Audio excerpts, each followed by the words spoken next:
And all the doctors could never communicate all the tests they can't communicate. And I held 2 shampoo bottles in front of her. Now this is after 2 weeks of 4 hours a day talking to her, getting her relaxed and, building something with her. And I held 2 shampoo bottles in front of her.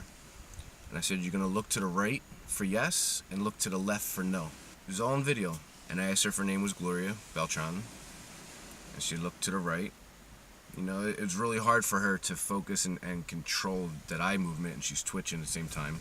But she looked to the right. And then I asked her if she was on a deserted island surrounded by coconuts and water. She looked to the left for no. And then I asked her if she wanted to live.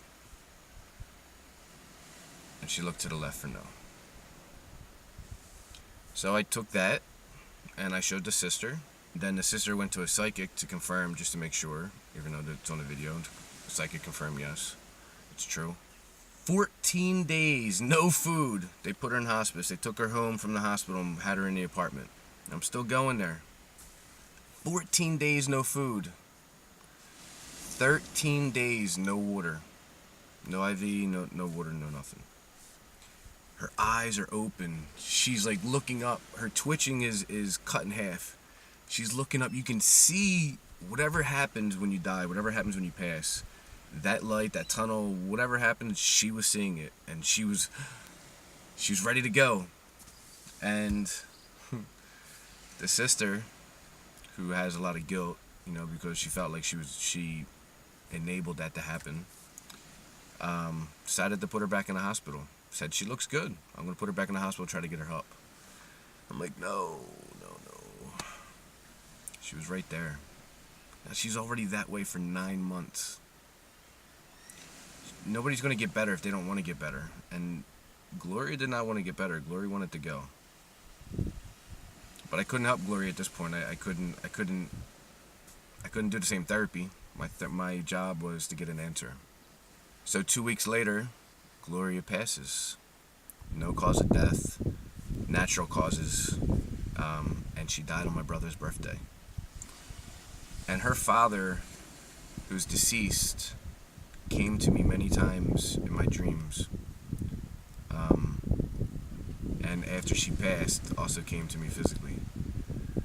And those are my 4 documentaries. And I've never charged for my documentaries. I've never asked for money. I've never taken any type of donations. I've never taken any type of expenses, no reimbursement for gas, no nothing.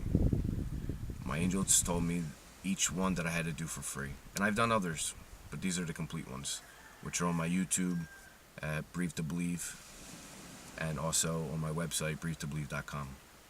And I'm not saying this because of my ego, and I'm not trying to be better, but when you do something for free, it brings a different type of healing. It brings a different type of energy. These are strangers who I met randomly through apartment numbers, through helping somebody change a tire, through Starbucks, through a friend. I'm a stranger. I have no connection with them. But yet I'm willing to spend time and energy and money to help them for free. All I wanted to do was record the process and the progress, which I did on all of them. They're all beautiful stories. During the first documentary with William was the lowest point in my life, and I was at the beach, and I had a gun to my head, and I was going to commit suicide. One of the closest people to me, my Tai Chi teacher, long story short, but we separated, and I was just there in my head. And as I held the gun in my head, because I was a police officer, I heard my angels talk to me. And it wasn't a different voice, it was my own voice.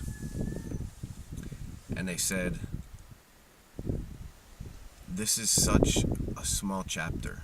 Even though it seems big, even though, half your life up to this point, you've been with your Tai Chi teacher and you're bond so close. I bought burial plots next to him. I got tattoos for him. Like, he was like my father. And even though that this chapter is so big, in your life, it's going to be so small. And it's going to be such a small chapter that it's not even significant. But it's significant now.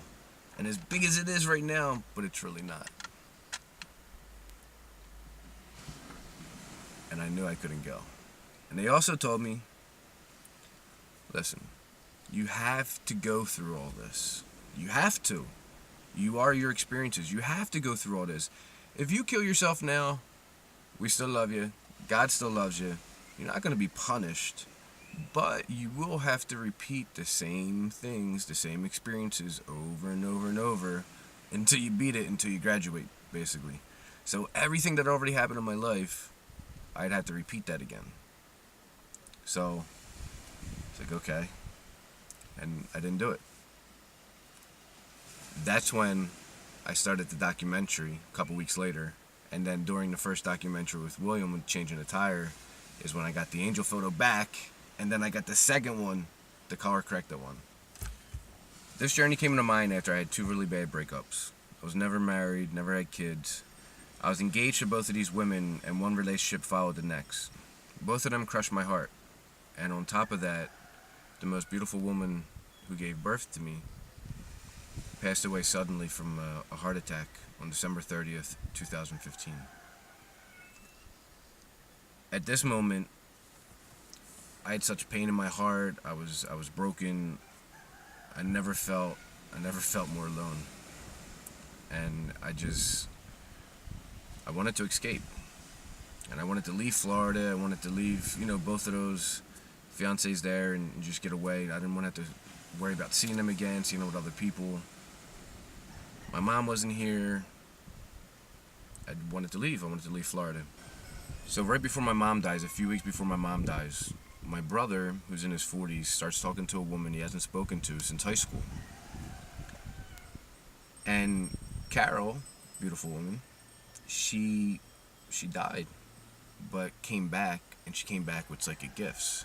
She came back with very genuine, real, strong psychic gifts. But I've never met her. And, my brother was trying to get me to talk with her, because of me and angels and angel photos and everything else and how I believe. I was like, nah. And somehow we all ended up talking on Messenger. And wow, Carol is extremely gifted. Carol gave me such miracles from my mom and such unanswered questions, and gave me such clarity from my heart from my mom that it's unbelievable. That story will be in the other movie. So my mom always played Lotto like I do, and I actually found Lotto tickets in my mom's room when we were cleaning it out. So I'm asking Carol, hey, ask my mom what the lucky Lotto numbers are. And she instantly said 1230. But it was the day my mom died. But she said it so fast and responded so fast, it wasn't like a guess. It was, that was it. So I knew I was going to win. I knew I was going to win something. I didn't know what, but I knew I was going to win. So I was playing, the pick 4, playing all the other Lotto, but I knew I was going to win something at the casino. And at this time, my head was completely gone. I'm up for days. I can't sleep. I can't think. I'm depressed. I'm sad. I don't know. I'm all these mixed emotions. So I had like my outlet at the casino. And while there, I knew I was going to win something on 1230. Whether it was, I was looking for the jackpot numbers, I was looking for the serial numbers, I was looking for the model numbers, everything. I'm looking for 1230. I knew it had to be 1230. And after 5 days, I'm down to $40.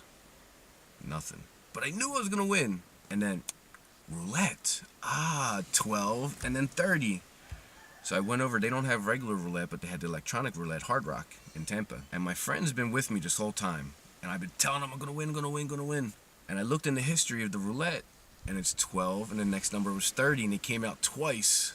So I said, that's it. When 12 comes out, I'm going to put all the money on 30 at $40. So I'm waiting. 12 comes out. Trying to stick the money in. It wouldn't take my money. It kept on spitting it out. I'm like, ah. But a different number comes out. I was like, whoo. 12 comes up again. I try to stick the money in. It wouldn't take it. A different number comes out. I swear to God, 1230 you're going to see is a huge miracle in my life. 12 comes out again a third time. Different machine. I hurry up, put the money in. It takes it. I put it all on 30. 30. I lost it. I was like, woo, ma. My friend was there. I'm like, I told you. Screaming. I hit it 13 times. I played for 8 hours. Of course I gave all the money back because I didn't want to let go of that miracle. But that was such a powerful miracle. Think about the timing. Carol giving me that number, us playing, me being at the casino that day, that particular time, having that thought to go there, for not to take my money twice. And that wasn't the only time it happened. So, I gotta just give you that 12:30 story. So after meditating on where to go and what to do, decided leaving Florida. Pop, let's go to Costa Rica. I've never been there, but I know I could teach my Tai Chi, my certifications. That's what I'm trying to do, and we can go there and live there, and be good. So he's like, okay. So trying to find out prices for shipping. And it's just like, might as well, let's just drive down. And then the next day, you know what, if we're going to drive, let's just drive to every country in Central and South America. And then, all right, well, let's do a documentary. Well, I can't do a documentary on the Tai Chi. It just takes so much time. Let's do it on good deeds. So as we drive through all these countries, we'll just randomly do, small little good things and take a picture. Buy somebody's medicine, take a picture. Somebody's groceries, take a picture. Kids on the street, some chips and soda, take a picture. And then just make a movie about, creating positive moments, especially from two gringos and strangers who don't speak Spanish. So we were off.